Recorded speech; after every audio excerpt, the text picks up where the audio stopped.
जब वह शाम को लौटेगा, खाना खाकर सीधा सो जाएगा और फिर तुम्हें ज्यादा परेशान नहीं करेगा। सुनीता ने जवाब दिया, माँ, पहले मुझे खुद तो ऑफिस का काम सीखने दो। मुझे अभी वहाँ के कामकाज की ज्यादा जानकारी नहीं है। फिर मैं राजेश को भी ऑफिस ले जाऊंगी, लेकिन फिलहाल उसे कुछ दिन घर पर ही आराम करने दो। मैंने इस पर ज्यादा कुछ नहीं कहा, क्योंकि बिजनेस के बारे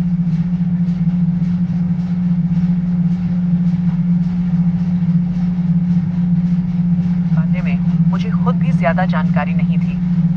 हमारा बिजनेस मेरा पति ही संभालते थे और अब सुनीता उसे संभालने की कोशिश कर रही थी। उस दिन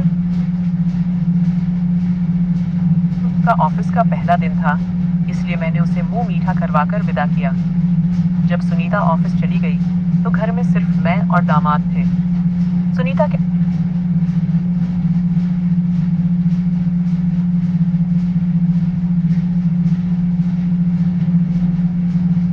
पापा भी एक जरूरी मीटिंग के लिए ऑफिस निकल गए थे। मेरा पति अपंग था, इसलिए जब भी वह ऑफिस जाते थे, हमारा ड्राइवर उनकी हर चीज में मदद करता था।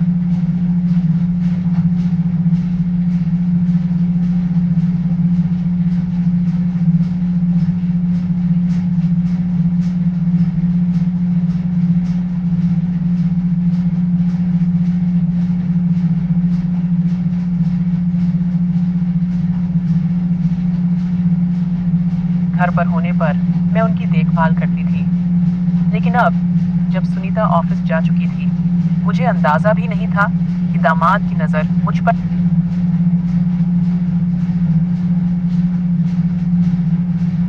पड़ने वाली थी। उस दिन सुबह के 10 बज गए थे, लेकिन दामाद अभी भी सो रहे थे। मैंने उन्हें जगाने की कोई जरूरत नहीं समझी, क्योंकि मुझे उनसे कोई काम नहीं था। मुझे नहाना था, इसलिए मैं अपने कमरे में चली गई। जब मैं बाथरूम से बाहर निकली तो रोज की आदत के मुताबिक मैंने अपने शरीर पर बस एक पेटीकोट लपेटा हुआ था। जैसे ही मैं बाथरूम से बाहर आई, अचानक कमरे का दरवाजा खुला और सामने दामाद को खड़ा देखकर मैं बुरी तरह चौंक गई। मैं तुरंत वापस बाथरूम में जाने लगी, तभी दामाद जोर से चिल्लाए, कॉकरोच, कॉकरोच, सासू माँ, आपके पैरों के पास कॉकरोच है। ये सुनते ही मैं डर गई और घबराहट में बाथरूम से थोड़ा दूर हट गई। तभी अचानक दामाद मेरे करीब आए और उन्होंने मुझे अपनी बाहों में कसकर पकड़ लिया। मैं कॉकरोच से बहुत डरती थी, इसलिए बिना सोचे समझे उनके पास चली गई। मुझे पता भी नहीं चला कि डर के कारण मैं दामाद की बाहों में कब चली गई। मैं बुरी तरह कांप रही थी और उन्होंने मुझे कसकर पकड़ रखा था। करीब 5 मिनट तक मैं अपनी आंखें बंद किए रही। जब मैंने धीरे से आंखें खोली तो कमरे में इधर उधर देखा। वहां कोई कॉकरोच नहीं था, लेकिन जब मैंने खुद को दामाद की बाहों में पाया तो मुझे होश आया। मैं तुरंत खुद को छुड़ाकर पीछे हट गई और भागकर बाथरूम के अंदर चली गई। इस बार मैंने अंदर से दरवाजा बंद किया और अपना गाउन पहनकर बाहर आई। जब बाहर आई तो देखा कि दामाद अब भी मेरे कमरे में ही खड़े थे। उन्हें देखकर मैं गुस्से में बोली, आप यहाँ क्या कर रहे हैं? मैंने दामाद से कहा, लेकिन यहाँ तो एक भी कॉकरोच नहीं है, फिर आप क्यों चिल्ला रहे थे? दामाद हंसते हुए बोले, सासू माँ, मैं तो बस मजाक कर रहा था। मुझे नहीं लगा था कि आप इतनी जल्दी डर जाएंगी। मुझे लगा था कि आपके जैसी आत्मनिर्भर औरत बहादुर होगी, लेकिन आप तो मेरी छोटी सी मजाक से ही डर गईं। मैंने देखा कि वह मेरी ओर टकटकी लगाकर देख रहे थे। उनकी नजरें देखकर मुझे सुनीता की बात याद आ गई कि उसका पति हमेशा न जाने क्या क्या सोचता रहता है।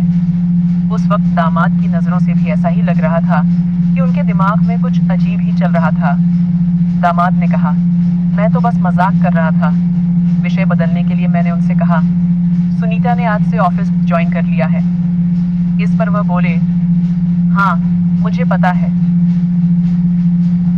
उसने मुझे सुबह ही मैसेज भेजा था। मैंने उठते ही उसका मैसेज देखा। आज मेरी बीवी घर पर नहीं है, तो लगता है आपको भी मेरी कोई चिंता नहीं।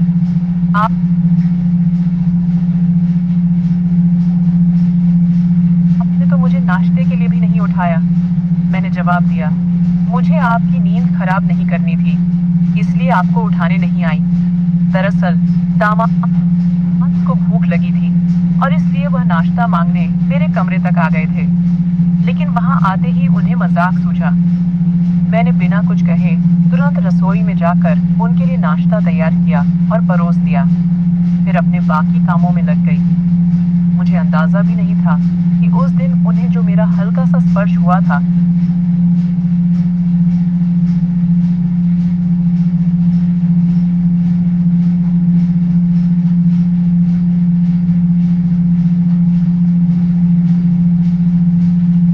वह उनके दिमाग में इस तरह बस जाएगा। जैसे जैसे सुनीता और उनके बीच की दूरी बढ़ने लगी, वैसे वैसे दामाद की नजरें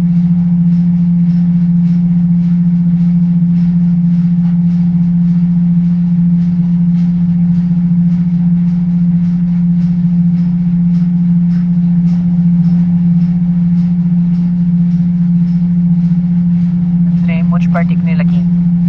अब वह हर वक्त किसी न किसी बहाने से मेरे आसपास रहने लगे थे। सुनीता ने पहले ही मुझे दामाद की सोच के बारे में आगाह कर दिया।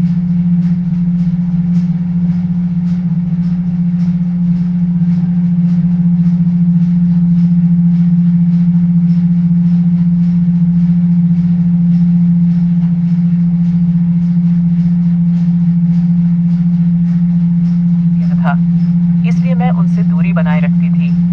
देखते देखते एक हफ्ता बीत गया। सुनीता रोज ऑफिस जाती, लेकिन फिर भी हर दिन तरोताजा दिखती।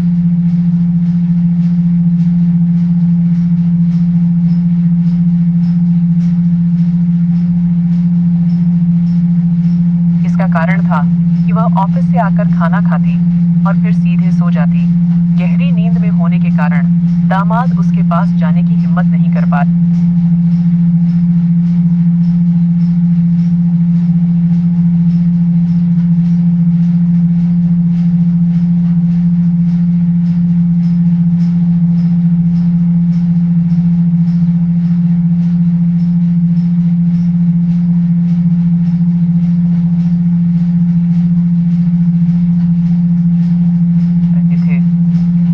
की यह तरकीब काम कर गई थी। मेरी बेटी अपने पति की अनचाही हरकतों से बचने में सफल हो गई थी, लेकिन दामाद इस वजह से कितने बेचैन हो गए होंगे, ये मुझे अंदाजा नहीं था। उस रात मैंने देखा कि दामाद हॉल में अकेले बैठे थे। रात के 12 बज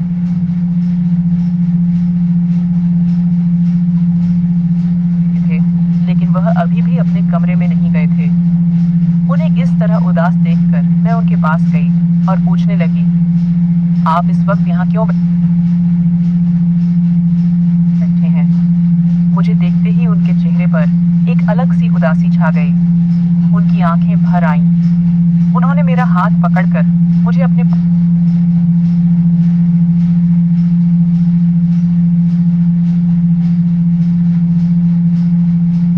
बैठा लिया और बोले, सासू माँ, इस घर में सिर्फ आप ही मेरी फिक्र करती हैं। इतनी रात को मैं यहाँ अकेला बैठा हूँ, ये मेरी बीवी को भी पता नहीं।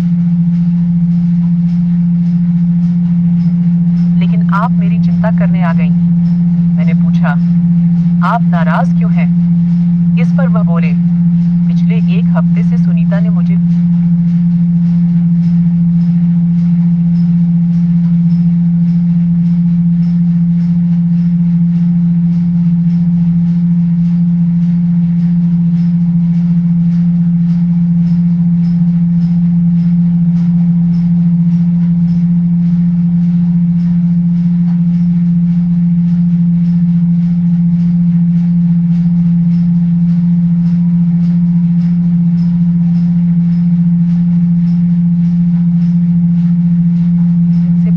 भुला दिया है। उसे अपने पति की कोई परवाह ही नहीं रही। दामाद किस याद के बारे में बात कर रहे थे, बातें सुनकर सिर्फ हाँ में सिर हिला रही थी। फिर उन्होंने मुझसे सीधे सीधे अपनी मन की नकारात्मक बातें बतानी शुरू कर दी। उन्होंने कहा, सासू माँ, अब मुझे अपनी पत्नी से भी प्यार नहीं मिल रहा है। अब मैं क्या करूं? ये आप ही मुझे बताइए। दामाद का ये सवाल मेरे लिए थोड़ा अजीब था।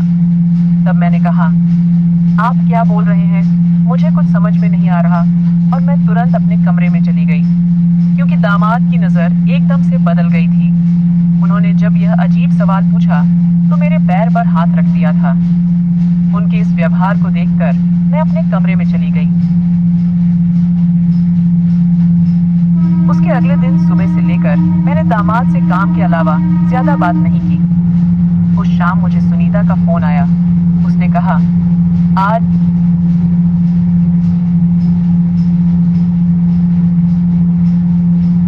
मेरी मीटिंग रात तक है, इसलिए मुझे घर आने में देर होगी। या तो मैं कल सुबह घर आऊंगी, पापा भी उस मीटिंग के लिए मेरे साथ रहेंगे। अगर हमें देर हुई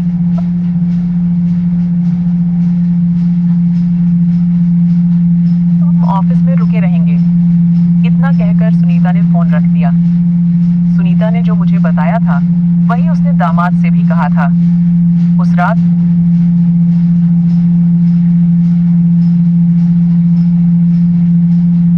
घर में कोई नहीं था। ये लाभ दामाद ऐसे ही उठाने वाले थे, ये मुझे नहीं पता था। रात में रोज की तरह दामाद को खाना परोस रही थी। वे खाना खाते समय मेरे सामने चुपचाप बैठे थे, लेकिन बीच बीच में मुझे देख रहे थे। रात में जब मैंने अपना काम खत्म कर लिया और अपने कमरे में गई, तो दामाद भी मेरे कमरे में आ गए। दरवाजा बंद करते ही मैं थोड़ी घबरा गई थी, लेकिन मैंने अपनी घबराहट को उनके सामने नहीं दिखाया। दामाद मेरे पास आकर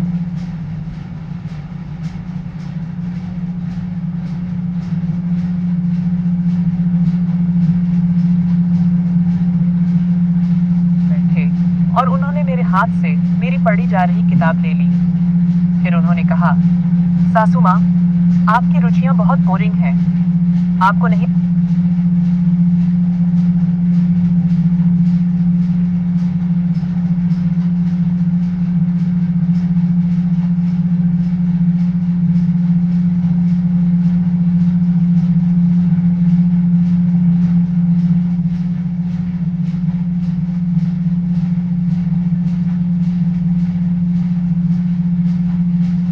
लगता कि आप अभी भी जवान हैं।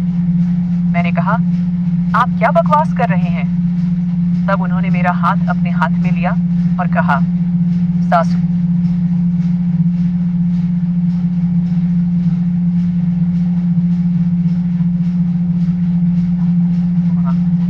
आज मैं आपके मन की व्यथा को अपने शब्दों में व्यक्त करता हूँ। ये व्यथा सिर्फ आपकी नहीं है, बल्कि हम दोनों को जोड़ीदार होते हुए भी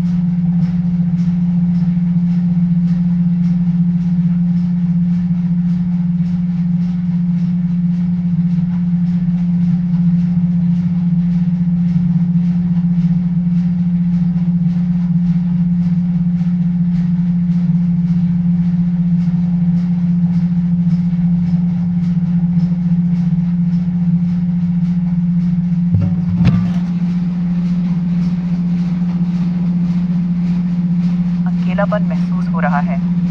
आपका अकेलापन मैंने देखा है, मेरा अकेलापन भी आप जरूर देख चुकी होंगी, लेकिन आप सामने से कभी कुछ बोलेंगी, ये मुझे पता है। इसीलिए आज जो मौका मिला है उसे हमें गंवाना नहीं चाहिए। कौन सा मौका? दामाद जी, आप क्या बोल रहे हैं? मैंने पूछा।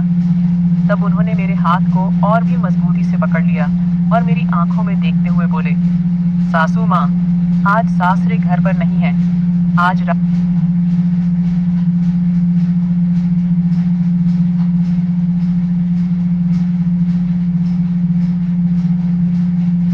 सिर्फ हमारी है। आप अभी भी जवान और सुंदर हैं। सासरे से आपको कितने वर्षों से जो सुख नहीं मिला, उसकी आपको आज भी उम्मीद है।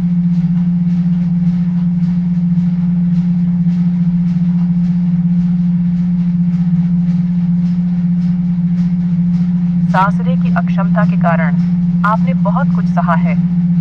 इस तरह दामाद धीरे धीरे अपने स्पर्श बढ़ाते गए और मैं उनके शब्दों में पूरी तरह खो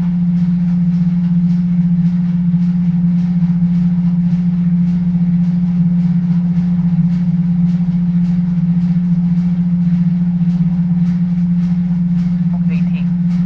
उनका मुझसे स्पर्श होते ही मैं नकारात्मक विचारों में जाने लगी थी। धीरे धीरे मेरी आंखें बंद होने लगीं। उस रात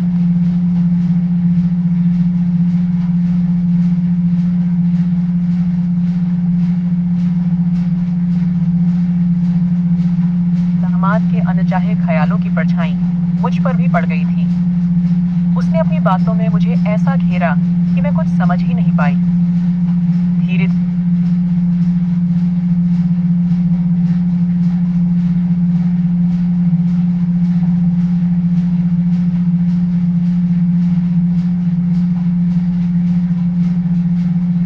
वो मेरे साथ समय बिताने लगा और फिर कुछ ही देर में हम दोनों एक ही बेड पर थे। मैं तो उसके स्पर्श से पूरी तरह से बहक गई थी। उस रात मैं दामाद के साथ मदहोशी में थी और हमारे बीच नजदीकियां बढ़ती ही जा रही थीं। मैं पूरी तरह से उसमें खो गई थी। लेकिन तभी अचानक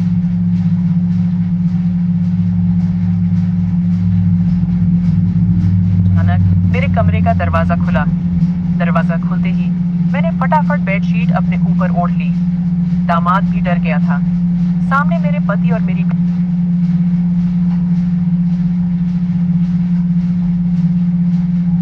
बेटी खड़े थे।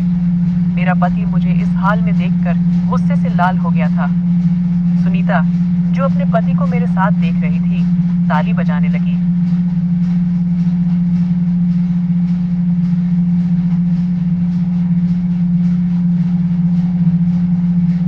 और जोर जोर से हंसने लगी। मुझे लगा कि अपने पति को इस हाल में देखकर उसे बड़ा झटका लगा है, इसलिए वो अजीब व्यवहार कर रही है।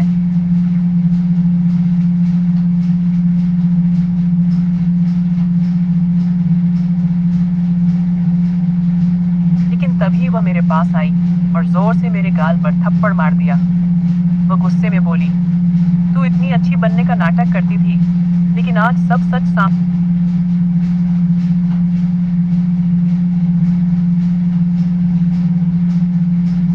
आ गया। मैंने कहा, सुनीता, तुम क्या बोल रही हो? मैं तुम्हारी माँ हूँ, ये मत भूलो। लेकिन उसने गुस्से से जवाब दिया, तू मेरी स्टेप मॉम है, मेरी सगी माँ नहीं। 2 महीने में तू मेरे पापा की प्यारी बीवी बन गई होगी, लेकिन मेरी माँ बनने लायक कभी नहीं थी। फिर उसने जो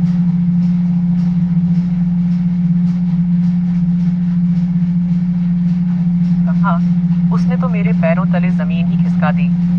तेरा और तेरे प्रेमी का खेल मैं बहुत पहले से देख रही हूँ। शादी के 15 दिन बाद से ही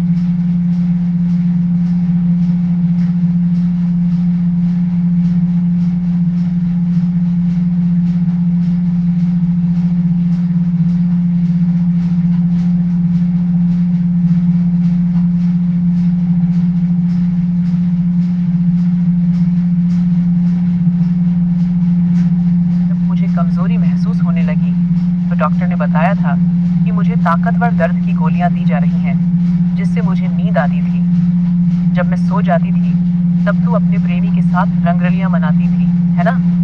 मैं कुछ बोल पाती इससे पहले ही उसने आगे कहा, जब मुझे इस पर शक हुआ तो मैंने अपने पति पर नजर रखनी शुरू कर दी। फिर मुझे समझ आया कि आप मुझे यह गोलियां क्यों दे रहे थे। मैं सच का पता लगाना चाहती थी, इसलिए ऑफिस ज्वाइन करने का बहाना बनाया। तुझे और तेरे प्रेमी को हमारी प्रॉपर्टी हड़पनी थी, है ना? लेकिन मैं इतनी आसानी से तुझे सब कुछ ले जाने नहीं दूंगी। मैं नाम के लिए ऑफिस जा रही थी, लेकिन असल में मैं तुझ पर नजर रख रही थी। मेरे बाहर रहने से तुझे और तेरे प्रेमी को पूरी आज़ादी मिल गई थी। लेकिन जब हम घर पर नहीं होते थे तब तुम दोनों जो भी कर रहे थे उसका सबूत मेरे पास है। मैंने ऑफिस पहुंचते ही पापा को सब कुछ सच बता दिया था, लेकिन उन्होंने मुझ पर भरोसा नहीं किया। इसलिए आज मैंने जानबूझकर यह प्लान बनाया। मैंने तुझे झूठ बोला कि हम देर से घर लौटेंगे ताकि तेरा असली चेहरा पापा के सामने ला सकूं। इसलिए मैं उन्हें यहाँ लेकर आई। तू इस घर में सिर्फ एक केयरटेकर बनकर आई थी, लेकिन तूने पापा को अपने झूठे प्यार में फंसा लिया। तूने उन्हें धोखा दिया, लेकिन यह मत भूल कि उनकी बेटी हमेशा उनकी रक्षा के लिए खड़ी है। सुनीता ने बहुत चालाकी से मेरा और मेरे प्रेमी का पूरा प्लान पापा के सामने ला दिया था। 2 महीने पहले मैं इस घर में सुनीता के पापा की केयरटेकर बनकर आई थी। उन्होंने मुझसे हमदर्दी जताई और जब मैंने उन्हें बताया कि मैं अकेली हूँ, तो उन्होंने मुझसे शादी कर ली। लेकिन सच तो ये था कि मैं उस बूढ़े आदमी से प्यार नहीं करती थी। मुझे तो बस उसकी सारी प्रॉपर्टी चाहिए थी ताकि मैं अपने प्रेमी के साथ ऐशो आराम की जिंदगी बिता सकूं। इसीलिए मैंने राजेश से कहा कि वह सुनीता से सोशल मीडिया पर दोस्ती करे और उसे अपने प्यार में फंसाए। मेरा प्रेमी इस घर में दामाद बनकर आया था और हम अपने प्लान के बेहद करीब थे, लेकिन तभी सुनीता ने सब कुछ बर्बाद कर दिया। मुझे और मेरे प्रेमी को हमारे धोखे की सजा मिल चुकी थी। सुनीता और उसके पापा ने हमें जेल में डलवा दिया